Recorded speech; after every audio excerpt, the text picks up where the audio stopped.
yesterday's news.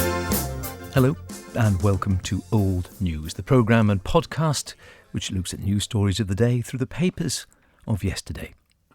This week, Ballabeg Chapel. Been back in the news, its future, well, uncertain it seems. As is often the case, increasing costs and falling congregations have put its future in some degree of jeopardy. We wish it well. It sent me scurrying back to the papers to see a little bit about its history and see how it fared, and it does feature rather a lot in messages and notices, and indeed, the very beginning I take you to the Alabama Examiner of October the 21st, 1899, when we read that tenders for the new chapel at Ballabeg are invited to be sent to the Reverend J. Gibson, Castletown, not later than October the 26th. Specifications and plans can be seen at the house of Mr. Costain, the tailor, in Ballabeg. Why the tailor had the plans? It doesn't say. In the Examiner of Saturday, February the 3rd, 1900, the new chapel at Ballabeg, the laying of foundation stones. The ceremony on Monday of laying the foundation stones of a new Wesleyan chapel at Ballabeg was greatly interfered with by cold and snow, yet a goodly number of people put in an appearance at 3 p.m. in the old chapel. The Reverend C.H. Floyd delivered a short address. An adjournment was made to the outside for the integral ceremony to see a large number of people brave the elements. Among those present were the Reverend C.H. Floyd, J. Gibson and W. Watson, the three members for the sheeding, Mr. J. Qualtrough, Mr. J.T. Clucas and Mr. W. Quine, Mr. T. Clegg, H.K. Peel, Mr. Gorn from Contror, Mr. and Mrs. Gelling, Balown, and on the list goes on. The laying of the stones, we are told, took place rapidly, perhaps because of the weather. Mr. T. Clegg, H.K. Peel, one of the first Sunday school scholars of the Ballabeg Wesleyan body, laid the first stone on behalf of the old scholars and young men to the memory of Mr. H. Clegg, to whom he alluded in feeling terms as a giant of those days. A purse was laid on this stone containing a gift from the young men. A purse there on that stone, still there, presumably.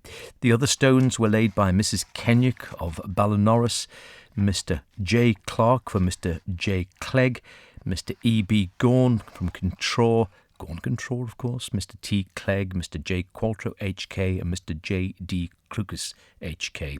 During the afternoon, £50 was collected. No mean sum in 1900, I would think. Tea was provided by Mrs. Kenyuk, Mrs. Corrin, and the Mrs. Cubbin. At the evening meeting, addresses were delivered and hymns and anthems sung. The Treasurer's statement showed a grand total received and promised of £366, 17 shillings and a penny. Messrs. T. Q. Kenyuk and F. Cubbin, secretaries, and Mr. T. Costain, treasurer, bore the burden of the arrangements, which were admirably conducted. In the Mona's Herald, Wednesday, September the 12th of 1900, in the fixtures list we see September the 16th, opening of the new Wesleyan Chapel, Ballabeg, preacher Reverend C.H. Floyd. On September the 23rd, the opening of the new Wesleyan Chapel again, with the same preacher. I tell a lie, it's Mr. J.H. Clark, in fact, was preaching that day. And on September the 30th, a third chance to celebrate the opening of the new Wesleyan Chapel in Ballabeg, this time the preacher, Reverend E. Gill. So plenty of chances to celebrate its opening. In the Examiner of June the 1st, 1901, we hear that special services were held in Ballabeg Chapel on Sunday last, when Mr. J. Redpath of Glenmay occupied the pulpit. There were fair congregations, and an anthem was sung at each service by the choir. Collections in aid of the building amounted to £9 and 12 shillings. The beautiful weather of the earlier part of the month was not without some anxiety for the country folk. The rain has come in time, however, to revive the flagging vegetation, and the past week has been ideal growing weather. Some farmers have had to sow turnip seed again, but the majority have the gratification of seeing the crop well on. The freshness of the country and the splendid condition of the roads has made travelling in the south side a real pleasure. Probably more so than now, I think, around Balthane.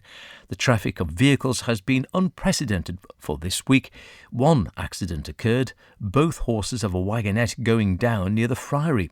No one was hurt, but the passengers refused to proceed in the conveyance, preferring to return to Douglas per train. Well, perhaps you would do after a shock. In the Examiner, Saturday, February the 1st of 1902, the Reverend W.H. Fuller of Douglas, we read, is to preach to Ballabeg Chapel on Sunday next.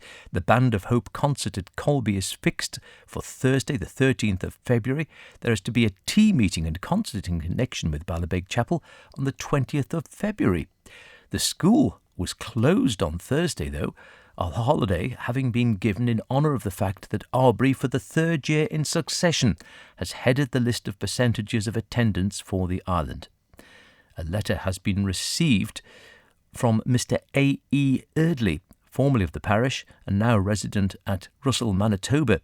He speaks highly of the opportunities for advancement in Canada and advises his countrymen to proceed thither if prospects are not too good at home.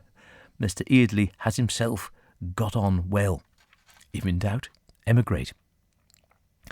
Further on, we read, the committee responsible for the tea making on Friday last entertained the tray holders, singers and others who assisted to supper in the school.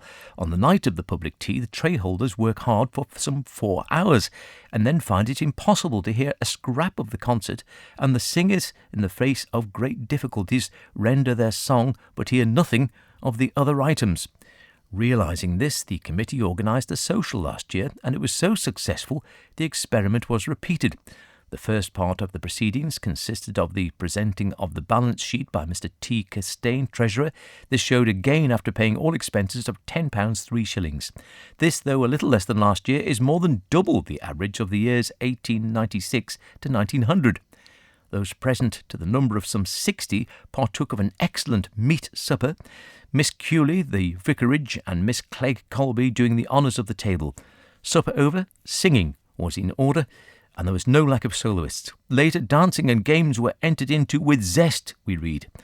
And morning had not come, but almost dawned, ere the gathering dispersed, and all night knees up. My word. In the Alaman Times, Saturday, August the 9th, 1902, we hear that on Sunday, Ballabeg Chapel anniversary services were held. The Reverend Dr. W.A. Quayle, D.D. of Kansas, United States, was the preacher, and his discourses were of a very masterly and eloquent order. The collections amounted to £18, 1 6, a goodly amount, on Monday.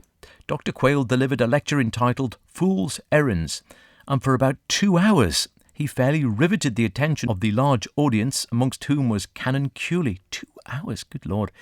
Mr. Joseph Qualtrough, H.K., presided, and the collection realised £5, 2 6, which, with the Sunday collection, makes a total of £23 and 4 shillings towards the trust funds. Come in handy today, that would. In 1950, in the Examiner, Ballabeg Methodist Chapel Jubilees, the headline. Many old stalwarts of celebration services. Birthday cake cut by wife of non-genarian member. The 50th anniversary of a notable event in the history of Methodism in the south of the island, the opening of the Ballabeg Chapel in September 1900, was celebrated this week when many old stalwarts of the church attended the Jubilee events. Special services on Sunday were conducted by the Reverend William Watson of Ripon, who, as a junior minister in the Castletown circuit at the time, took part in the opening ceremony. And on Monday, Mrs. Gelling, wife of 90 years old Mr. Thomas H. Gelling of Sunnyside Cottage in Ballabeg, who is the oldest member of the church and was one of the building committee responsible for the erection of the present building, cut the birthday cake at a Jubilee party. Reminiscences were a feature at a concert which followed, the chairman of which was Mr. Sam Kewish of Port Erin. Kewish, there's a name you don't see often, who was also a member of the original building committee. He and Mrs. Kewish, who was also present, were the first persons to be married in the church, and the Jubilee celebrations coincided with their 45th wedding anniversary. Another member of the committee present was Mr. Fred Cubban of Ballabeg, who was given a lifetime of devoted service to the church. We also read further on, one of the meetings which followed, the Reverend M. Gibson announced the building costs of £560. Of this, £372 and 5 shillings was raised by donations and collections, £25 granted by the chapel committee, £18 by the collection at the opening service, a further £12 promised in donations, making a total of £427, 5 shillings and sixpence. The report added that most unfortunately, £140 lies still in Dumbbell's Bank, but had this not been so, the position would have been remarkable and little difficulty would have been experienced in raising the remainder. Mr. R.H. Madrill presided at this meeting, and the Reverend Mr. Floyd congratulated the Wesleyans of Ballabeg on the zeal and ability with which they had carried out the work in connection with the new chapel. He said he had found one characteristic in particular in Manx Wesleyans, and that was that once they took a thing in hand, they pushed it to a finish. Let's hope that's the case to keep the chapel going now. A bit of that money would be useful. I think they've only got about £1,500 in the bank, so not much more than 70 years ago. And Arbory Chapel Anniversary is the final thing we read in the Times of Friday, August the 5th, 1955, and some names you might recognise. The anniversary services in connection with Ballabeg Chapel took place on Sunday. Both afternoon and evening services were well attended. The preacher was Pastor Henry Costain of Newcastle, and solos were rendered by the Mrs. D. Corkish and E. Kringle, Miss Olive Kringle, the organist. The children, under Mr. R. Brideson, Sunday School Superintendent, sang special hymns, and several read the lessons. Those taking part were Noel Kringle, Doris Corkish, Winston Corkish, Lillian Gorn, Carol Gale, Eileen Curfey, Isabel Lowy, Ian Lowy, Keith Eaton, Michael Madrill, Geoffrey Taggart, Hayden Gorn, David Costain, Kenneth Moore, Brian Eaton, Valerie Costain, Eric Taggart, Mark Curfey and Jane Kringle. Collections raised £30. And a lot of those names, I dare say, still play a big part in the countryside around Arbory and Ballabeg. Whichever way you look at it, Ballabeg Chapel is old news. One hopes it will continue to be news for decades to come. We keep our fingers crossed. Until next week, cheerio. You're gonna be yesterday's news.